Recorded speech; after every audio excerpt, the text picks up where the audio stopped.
C'est une question qui va revenir souvent. Mais alors, ces autres techniques de respiration, notamment la méthode Wim Hof, qui nous amène à beaucoup ventiler, à prendre de grandes inspirations, est-ce qu'elles sont mauvaises? Elles disent exactement le contraire de ce que moi je vous présente, qui est de ventiler moins pour respirer mieux. Tout dépend du contexte.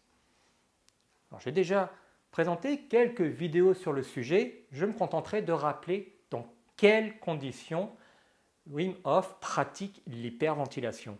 C'est une hyperventilation contrôlée, dans un cadre bien particulier avant des exercices.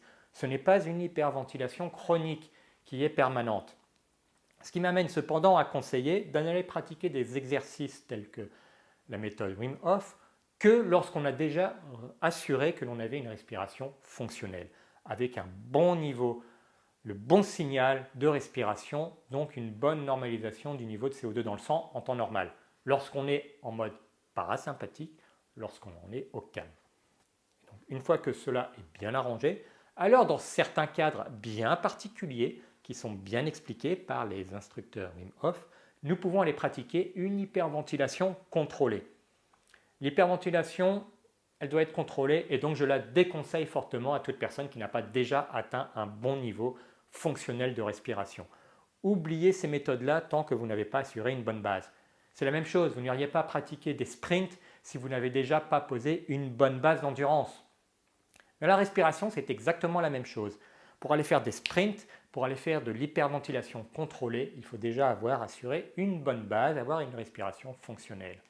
Donc nous ne nous opposons pas à ces autres approches de respiration, mais nous devons nous assurer que nous avons posé une bonne base, que nous avons une respiration fonctionnelle. C'est à cela que je vous amène, c'est pour cela que je vous accompagne. Ayons une respiration fonctionnelle, calme, invisible, inaudible, régulière, avec le bon niveau de ventilation au repos en temps normal.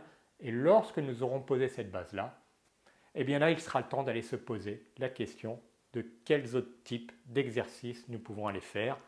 Et en l'occurrence, en restant dans mon système, vous pourrez aller pratiquer les exercices d'Oxygen Advantage qui nous amènent à avoir une hypoxie contrôlée qui va générer aussi pour des périodes bien précises un stress pour forcer une adaptation.